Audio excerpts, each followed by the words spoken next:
A Mon Studios 2010-ben lett alapítva Thomas Mahler és Kennedy Corol által. Thomas a Blizzardnál volt átvezető grafikus, Kennedy szintén grafikus volt az Animation Labnél. A két ember első játéka a Warsoap nevezetű Hero másolat volt, de később rájöttek a vezetők, hogy első játéknak egy semmiből létrejött multiplayer nem hozna sok mindent. Ebben az időben fejlesztettek ki egy másik prototípust, a Construct nevű motor segítségével, méghozzá egy platformer játékot.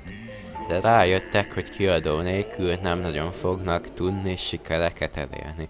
Úgyhogy az egyik kezdetleges kacsvaszt megmutatták a Microsoftnak, és ők láttak fantáziát a koncepcióban. Ezért vállalta a cég a kiadói szerepet. 2011-ben a Mon Studios székhelye Ausztriában lett, és felvettek 16 embert a világ minden tájáról. És megkezdődtek a munkálatok az Ori and the Blind Forest-tel, a Unity nevű motorral. A játék látványstílusát a Princess Mononoke inspirálta, a történetet pedig a Disney-féle Oroszlán király. A programot eredetileg Xbox 360-ra is ki szerették volna adni, de a konzol sokszor lefagyott a látványos effektek és a textúrák miatt. Ezért áttették a játékot Xbox One új generációs konzolra. A stúdió elmondása szerint 8 hónap volt megcsinálni a játéknak a prológusát, annyira odafigyeltek a játék első benyomására. Az Ori első részét 2015. március 11-én ki is adták, és nagy siker lett. Egy év alatt 2 díjat is szerzett. Az első játék után egy kis mellékes projektként belekezdtek egy misztikus ARPG játékba, de még pár éven keresztül nem jelentettek be róla semmit. A 2017-es E3-on bejelentették az Ori and the Will of the Wisps-et. 2020-ig 80 ember dolgozott a cégnél 43 országból. A nagy távolságuk miatt egy saját alkalmazást fejlesztettek ki, az Apollo-t.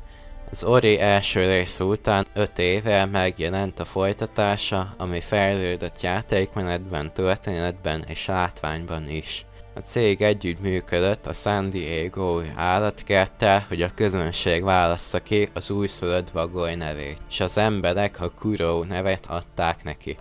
2022-ben nagy port kavart, amikor a munkatársak a közösségi médián beszámoltak a stúdió bánásmódjáról. Ugyanebben az évben a Microsoft is otthagyta a vezetőket ezek az információk hallatán. Ezért az új projekt kiadója a Private Division lett. 2023. decemberében bejelentették az a bizonyos mellékprojektet 2015-ből, a No Rest for the Wicked-et. Ez a stúdió szereti ám a hosszú neveket. A játék 2024. áprilisában megjelent korai hozzáférésben. Thomas Mahler, akinek a Walden Pipa a kedvence, azt mondta, hogy is sokkal jobban tudják fejleszteni a játékot a közönség befolyásával együtt.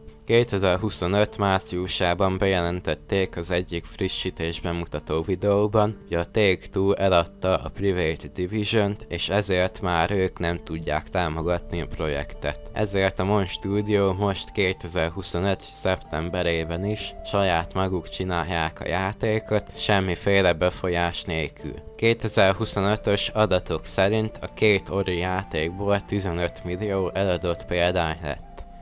Ennyi volt ez a stúdió bemutató videó, ha tetszett, nyomjatok el lájkot, pár hét vagy hónap múlva találkozunk. Sziasztok!